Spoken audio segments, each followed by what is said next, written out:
नहीं होता है। खोपड़ी की जो बोन है, ये ज्वाइंट है, फिक्स्ड ज्वाइंट है, स्थायी रूप से ज्वाइंट है। इनको बोला जाता है सूचर संधि।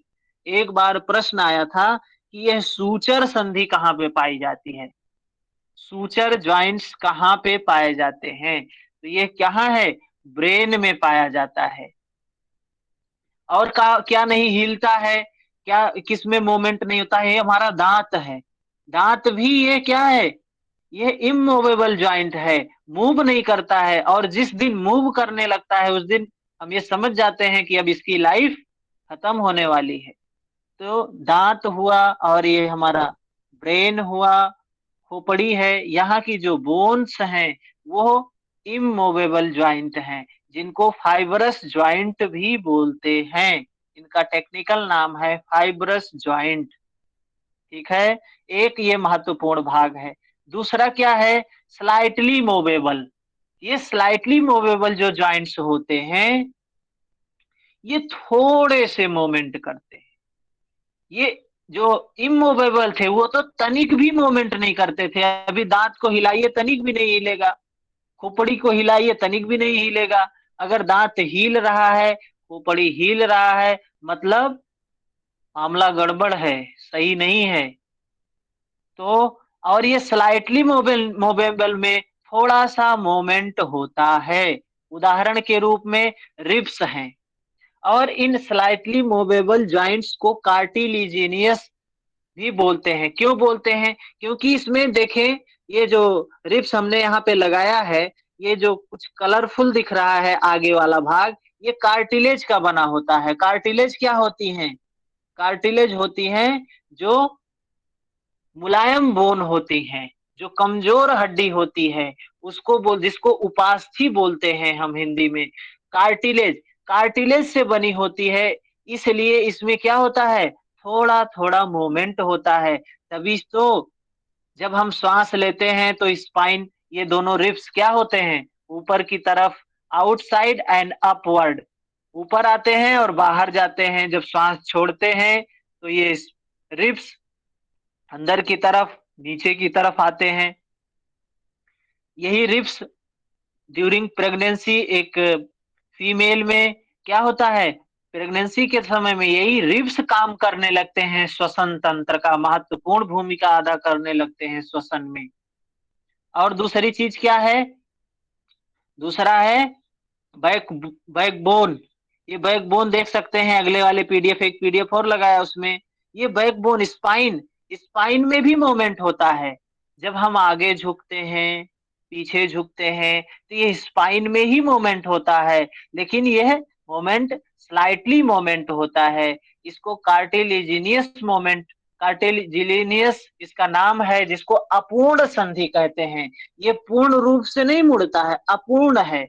और उसको फाइब्रस को अचल बोलते हैं, रेशेदार बोलते हैं, फाइब्रस ज्वाइंट बोलते हैं। तीसरा महत्वपूर्ण भाग है जो जहां से ज्यादा प्रश्न आते हैं, क्या है? Freely movable.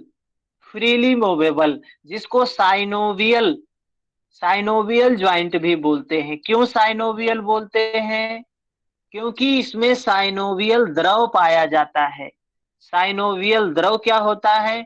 जो मूवमेंट को आसानी से करने में मदद करता है। जैसे हम लोग क्या करते हैं, कहीं ग्रीस लगा देते हैं, कहीं ऑयल लगा देते हैं, इससे मूवमेंट सही होने लगता है।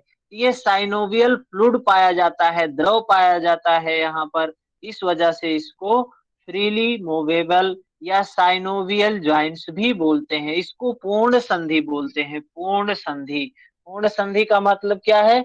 यहाँ पे जो जॉइंट है वो पूर्ण रूप से मूवमेंट करता है। कौन कौन से जॉइंट हैं इसको हम देखेंगे।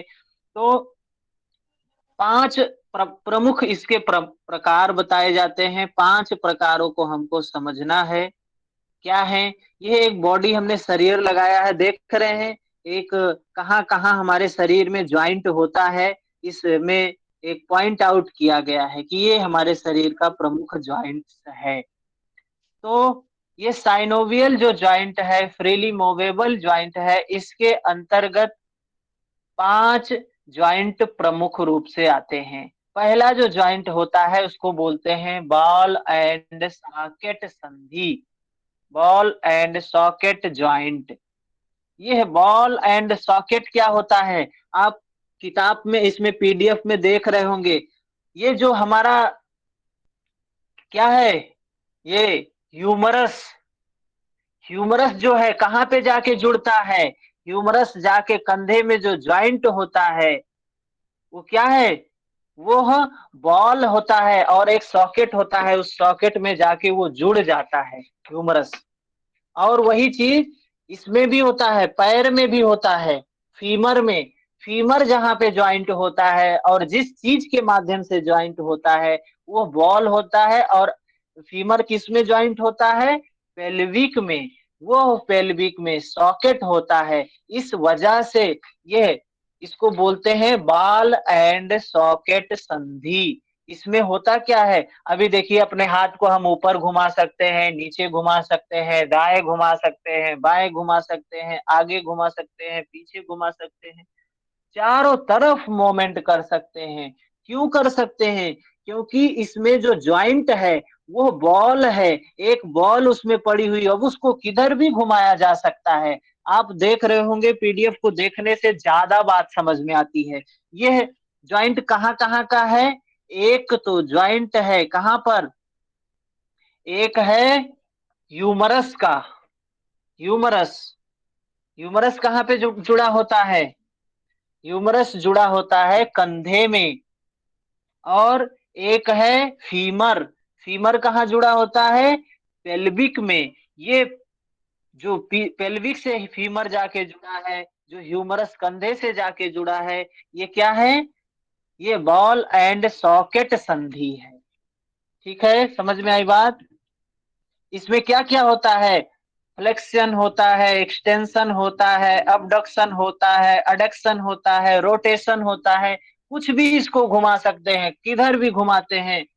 जिसमें हिप और शोल्डर ये दो ज्वाइंट आते हैं। क्या है पहला प्रकार, पूर्ण संधि, इसको पूर्ण संधि बोलते हैं क्योंकि इसमें पूर्ण रूप से मोमेंट होता है। आगे बढ़े, इसके बाद आता है बॉल एंड सॉकेट के बाद आता है सैडल, सैडल ज्वाइंट। ये सैडल क्या होता है, सैडल ज्वाइंट जो होता है इसमें सॉकेट की तरीके से ही इसमें भी होता है, लेकिन ये सॉकेट से कम मोमेंट वाला होता है। जैसे अंगूठे का ज्वाइंट, ये अंगूठा है हमारा ना, अपने अंगूठे को देखें, किस तरीके से इसको घुमा सकते हैं, चारों तरफ घुमा सकते हैं, आगे पीछे दाएं बाएं, अंगूठे को भी घुमा सकते हैं। ये क्या है, ये सैडल है, सैडल, इसको सैडल ज्वाइंट बोलते हैं। अंगूठे में जो मूवमेंट होता है, चाहे वो पैर का अंगूठा हो चाहे हाथ का अंगूठा हो, वो बाकी उंगलियों में वो मूवमेंट आप नहीं कर सकते हैं। अंगूठे जैसा मूवमेंट चाहे तो कर लें, नहीं होगा। इसीलिए अंगूठे को अलग नाम दिया गया है, बाकी चार को अंगुली बोला गया, लेकिन ये अंगुली से बाहर अंगूठा है। इसको बोलते हैं, अंगूठे के ज्वाइंट को बोलते हैं सैडल ज्वाइंट। पीडीएफ में आपको दिख रहा होगा ये अंगूठा किस तरीके से चारों ओर घूमता है। इसमें बॉल एंड सॉकेट तो नहीं है, लेकिन उसके जैसा कुछ मोमेंट ये भी कर लेता है। समझ में आई बात। सर जॉइंट का पीडीएफ तो नहीं आया है। नहीं आया है आपको, नहीं सर। नहीं मिला है। नहीं मुझे तो नहीं मिला। कौन से ग्रुप में है, 2 नंबर में क्या, हाँ। अच्छा अभी खोल लें उसको।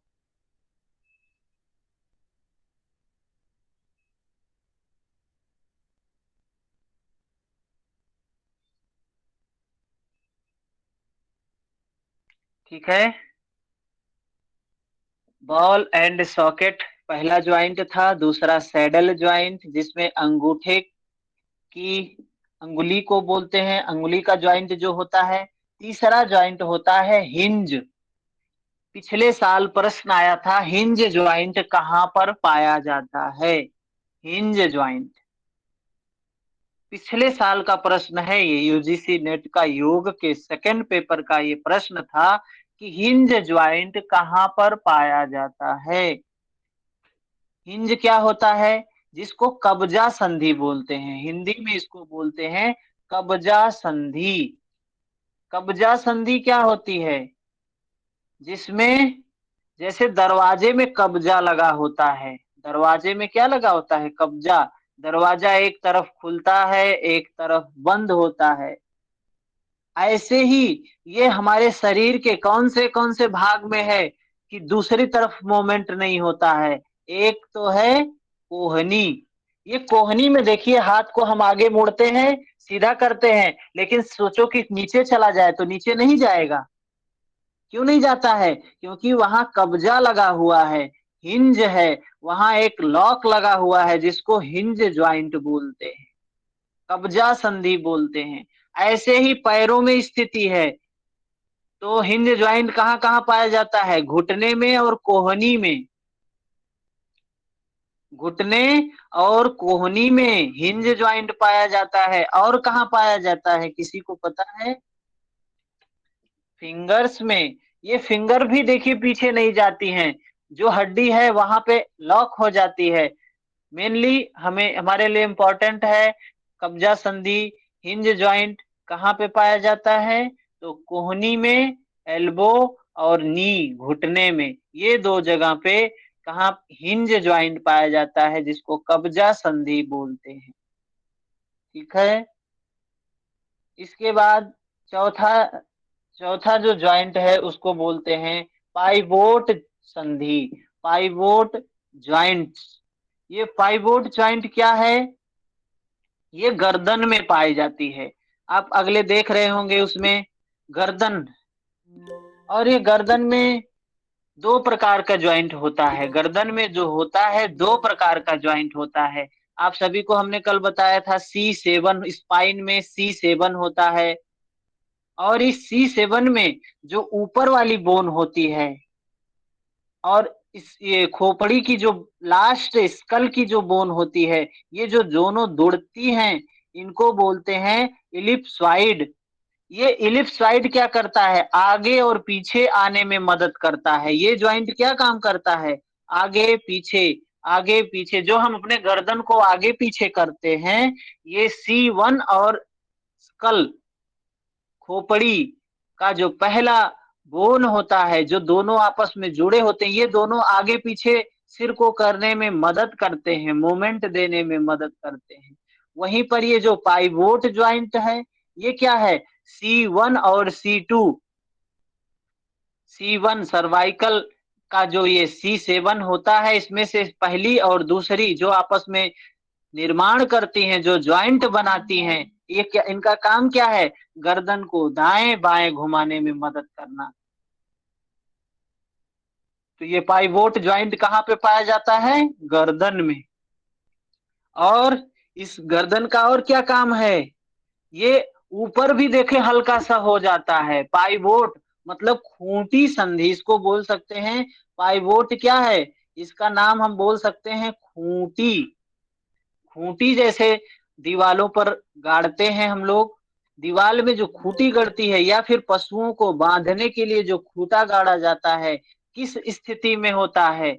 उसमें थोड़ा थोड़ा मोमेंट होता है, आगे भी, पीछे भी, दाएं भी, बाएं भी, चारों तरफ घूम जाता है और थोड़ा सा ऊपर भी निकल जाता है, लेकिन पूरा नहीं निकलता है। ऐसे ही यह पाइवोट संधि होती है। गर्दन में देखिए, दाएं बाएं आगे पीछे, थोड़ा सा ऊपर भी गर्दन उठा सकते हैं। तो ये क्या है? पाइवोट संधि है। ये पाइवोट संधि कहाँ पे पाई जाती है? गर्दन में। गर्दन में ये संधि पाई जाती है। तो हमने कौन कौन सी देखी? बॉल एंड सॉकेट संधि। बॉल एंड सॉकेट कहाँ पे? ये कंधे में पाई जाती है, और शोल्डर में और हिप में, पेल्विक के पास में, ये दोनों जॉइंट होते हैं बॉल एंड सॉकेट वाले संधि। फिर उसके बाद सैडल। सैडल कहाँ पाया जाता है? सैडल ज्वाइंट अंगूठे में पाया जाता है। हिंज कहाँ पे है? कब्जा संधि, ये कोहनी में और घुटने में, नी में। और पाइवोट कहाँ पे पाया जाता है? गर्दन में। और इसके बाद आता है लास्ट, ग्लाइडिंग। ये ग्लाइडिंग जो ज्वाइंट होता है, ये क्या होता है? ये ग्लाइड, फिसलती है, ये हड्डियां फिसलती हैं। कहाँ पे फिसलती हैं? ये कलाई को देखिए अपने, और कलाई के बाद ये हथेली की हड्डियां, जिसको मेटाकार्पल बोलते हैं, कार्पल और मेटाकार्पल, ये दोनों क्या होती हैं? आपस में फिसलती हैं। अभी हम लोग क्या करते थे पहले, जब पढ़ाई बचपन में हम लोग जब बच्चों के साथ में खेलते थे, तो किसी के हाथ को ऐसे पकड़ लेते थे सीधा करके, ताकि हड्डी फिसल ना पाए, और दबाते थे खूब तेज से दोनों हाथों से। तो इससे क्या होता था? वो चिल्लाने लगता था। तो ये ग्लाइडिंग हड्डियां हैं, ये ग्लाइडिंग हैं, जॉइंट्स हैं, जो क्या हैं? फिसलती हैं। इनको, हथेली को अपने देखिए, जैसे दबाएंगे फिसल जाती है हड्डी।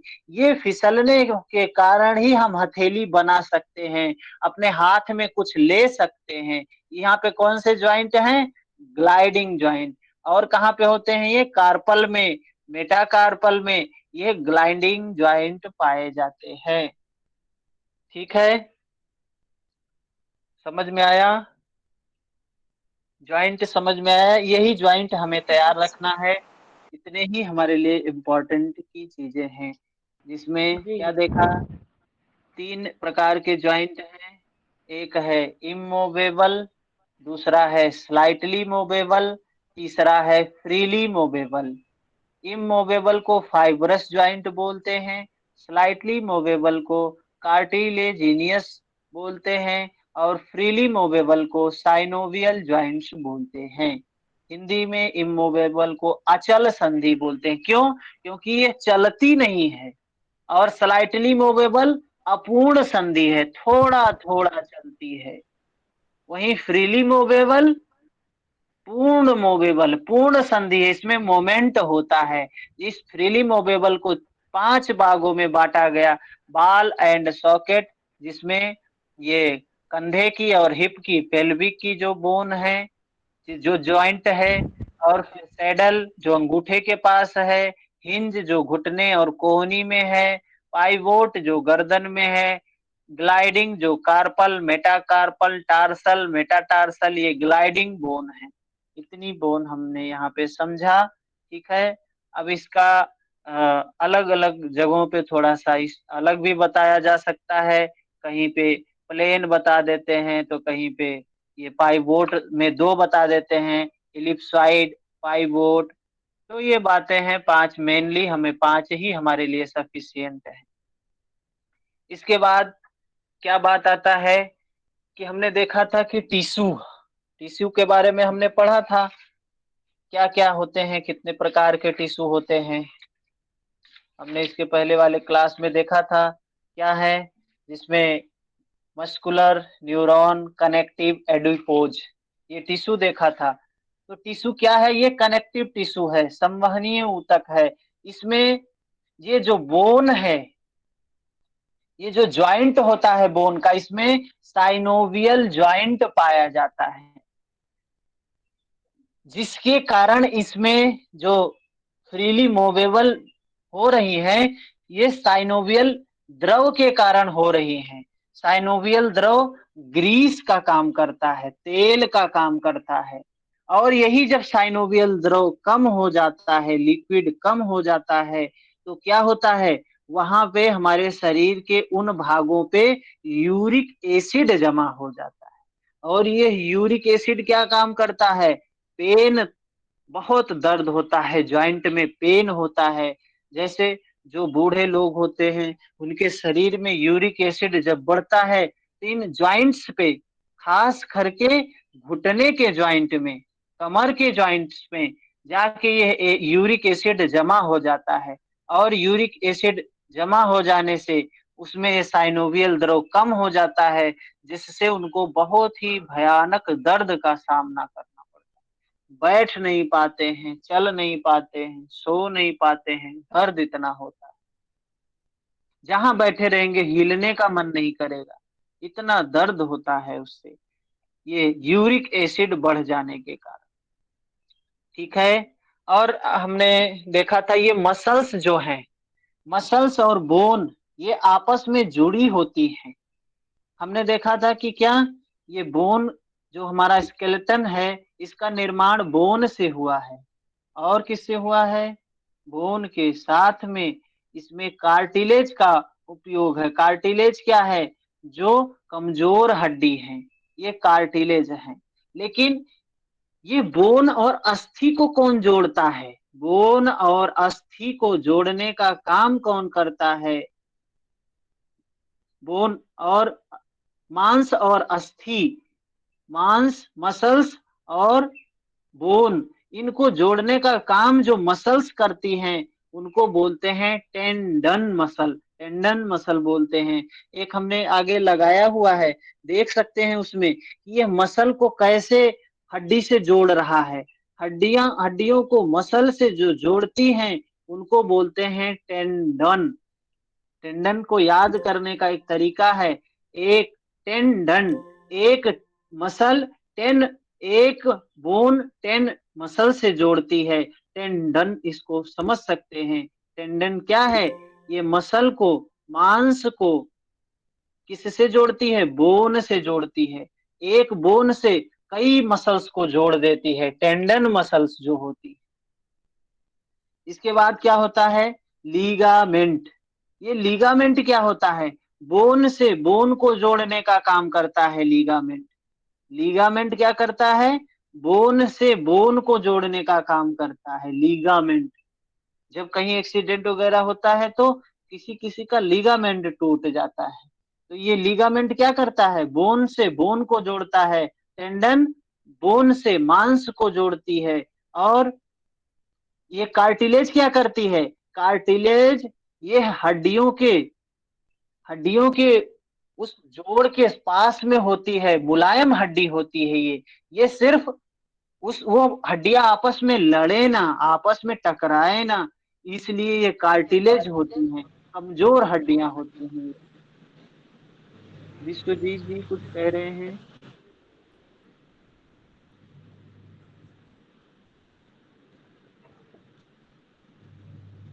विश्वजीत जी कुछ कह रहे हैं क्या? No sir. अच्छा, मेरी आवाज आ रही है सभी को साफ? यस सर, आ रही है। आ रही है सर आपकी आवाज। हाँ जी भैया, आ रही है, आपकी वॉइस बिल्कुल क्लियर। ठीक, ठीक है। तो ये टेंडन समझ में आया? टेंडन क्या है? मांस और अस्थि, बोन एंड मसल्स को जोड़ने का काम टेंडन का होता है। लीगामेंट क्या करता है? बोन और बोन को जोड़ता है। और मांस को कौन जोड़ता है? मांस और मांस को जोड़ने का काम सेलेक्सोर का होता है। सेलेक्सोर, ये मसल्स और मसल्स को जोड़ती हैं, सेलेक्सोर। ठीक है। ये हमारे जॉइंट के कुछ प्रमुख बिंदु थे। और मसल्स में कौन सा प्रोटीन पाया जाता है? मसल्स में कौन सा प्रोटीन पाया जाता है? मायोसिन प्रोटीन पाया जाता है। मसल्स में मायोसिन प्रोटीन पाया जाता है। बोन में, बोन में कौन सा प्रोटीन पाया जाता है? बोन में जो प्रोटीन पाया जाता है उसको बोलते हैं ओसीन प्रोटीन। ओसीन। और मसल्स में मायोसिन, मसल्स में मायोसिन और बोन में ओसीन प्रोटीन पाया जाता है। ठीक है। इतना हमने देखा था। बोन के बारे में हमने कल देखा कि सबसे छोटी बोन कौन सी है, सबसे छोटी हड्डी कौन सी है? Malleus incus steps. स्टेप्स सबसे छोटी, सबसे स्मॉलेस्ट हड्डी थी। और मेलियस क्या थी? सबसे कमजोर हड्डी थी। और जबड़ा क्या था? मेंडिबल, जो सबसे मजबूत हड्डी थी। मेंडिबल जो है सबसे मजबूत हड्डी है। और दांत का इनेमल, ये क्या है? ये सबसे मजबूत अंग है। शरीर का सबसे मजबूत अंग है दांत का इनेमल। इसके बाद सबसे लंबी हड्डी कौन सी थी? सबसे लंबी हड्डी फीमर है, फीमर। फीमर। हाँ, और फीमर जो है इसको खोखली हड्डी बोलते हैं, खोखली हड्डी है ये। लोगों ने कहा भारी हड्डी है। भाई स्वाभाविक है, इतनी लंबी है, इतनी लंबी होने के बाद भारी होना तो स्वाभाविक है, और हड्डियों की अपेक्षा तो भारी होगी ही, लेकिन खोखली हड्डी है ये। ठीक है, ये हड्डी अंदर से खोखली है।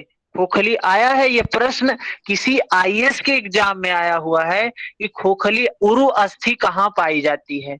उरु अस्थि ये खोखली हड्डी होती है, इसको बोलते हैं। ठीक है, इसके बाद क्या है, हमने देखा था कल,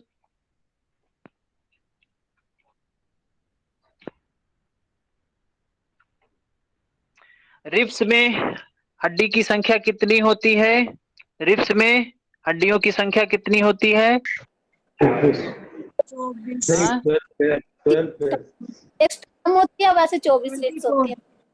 हाँ 24 24 होती है, और छाती में कितनी होती है?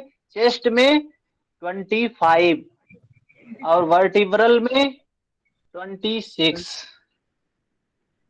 ठीक है, और फेस पर कितनी हड्डियां होती हैं? 14। 14 हड्डियां। और इसमें क्रेनियम में कितनी बोन होती हैं? क्रेनियम 8। 8। तो ये चीजें, पेल्विक में कितनी बोन होती है? 2। हाँ, ऐसे ही ये बोन कौन सी बोन है? कान में कितनी बोन होती हैं? सर 3। दोनों में 6। 6 बोल 6। 6 बोन होती है कान में, 6, 3 में 1, 3 में 1, एक में एक 3, में 3, दूसरे में एक में 3। 3। हाँ, दोनों मिला के 6 बोन होती है। ठीक है, अच्छा, अब ये बताएं, मसल्स में टोटल मसल्स कितनी होती हैं? टोटल मसल्स कितनी होती हैं? 450 के आसपास। कहीं कहीं पे 690 देता है सर, कहीं कहीं पे 750, कहीं पे 740।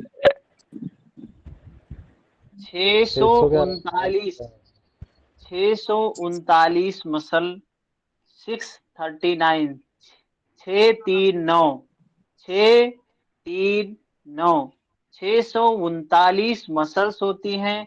सबसे छोटी मसल कौन सी है? कहाँ पे पाई जाती है? पहला प्रश्न ये है, सबसे छोटी मसल कहाँ पे पाई जाती है? कान में पाई जाती है। क्या नाम है उसका, छोटी मसल का? इनका भैया एक बार फिर से बता दो, एक बार क्वेश्चन रिपीट कर दो। सबसे छोटी मसल्स कौन सी है? सर स्टेपिडस मसल, स्टेपीज होता है इसलिए स्टेपिडस मसल। ये सबसे छोटी हड्डी जो होती है, स्टेप्स, उसी पे जो मसल पाई जाती है, सबसे छोटी मसल होती है स्टेपिडस। और सबसे लॉन्गेस्ट मसल कौन सी होती है, और कहाँ पाई जाती है ये? लॉन्गेस्ट मसल कहाँ पे पाई जाती है? एक बोन में से। सर पीठ में। हम्म सर लॉन्गेस्ट बोन में होगी, फेमर में। पाई जाती है सर, स्पाइन के साइड में। हाँ, हाँ, लॉन्गेस्ट जो बोन होगी उसी पे लॉन्गेस्ट होगी, स्वाभाविक है। लॉन्गेस्ट मसल लॉन्गेस्ट बोन पर ही होगी, फीमर पर होगी। नाम क्या है? सारटोरिस। सारटोरिस मसल है जो सबसे लंबी मसल है, और जंघा पर इस फीमर के ऊपर पाई जाती है।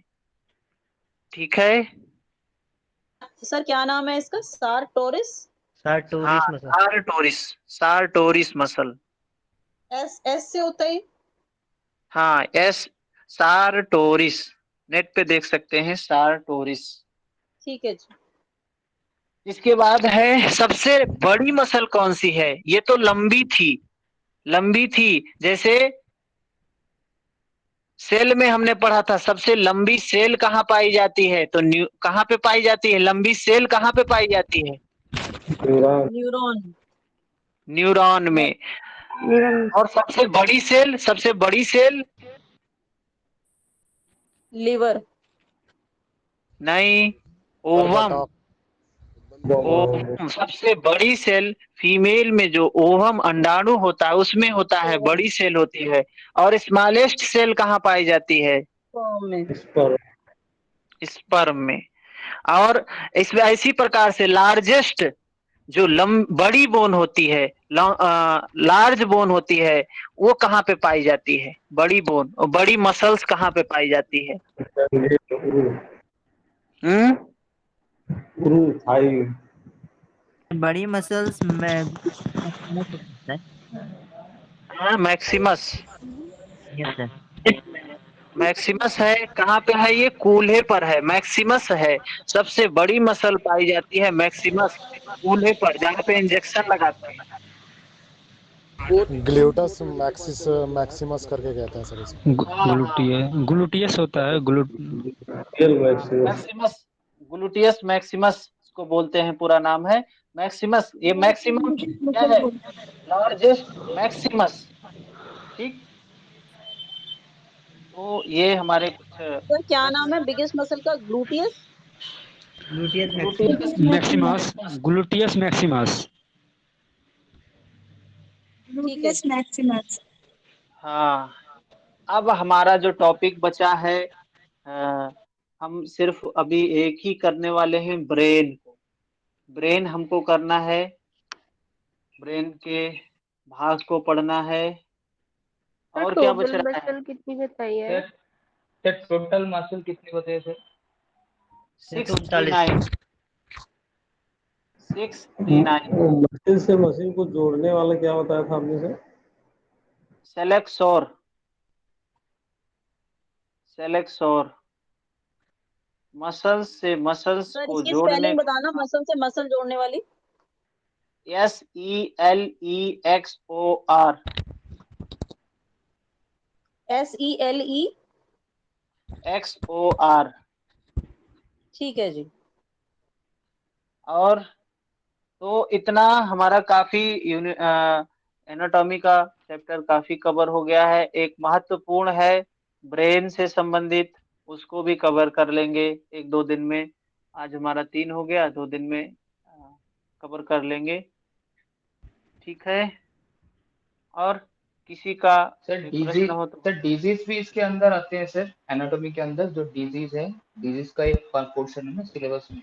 डिजीज भाई आता है कि कौन से डिजीज में कौन सा आसन करना होता है, उसके लिए हमारे पास टाइम नहीं है, उसको उस पॉइंट को कवर यहाँ नहीं कर सकते हैं due to time issue. Sir smallest muscle का नाम क्या बताया? स्मॉलेस्ट मसल है स्टेपीडस।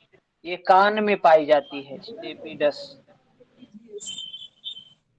सर सबसे खोखली हड्डी का क्या नाम बताए थे? फीमर। खोखली है फीमर। फीमर जो सबसे लंबी हड्डी है, फीमर सबसे लंबी हड्डी है। सबसे चमकीली हड्डी कौन है? चमकीली हड्डी का नाम क्या है? Tibia sir. Sir tibia sir. हाँ, रिया। ठीक है, तो ये इतना जॉइंट, बोन, मसल, सेल, ये सारी चीजें हमारे इम्पोर्टेंट थी, जो हमने धीरे धीरे करके इनको कवर किया है। ठीक है, और किसी का प्रश्न कोई?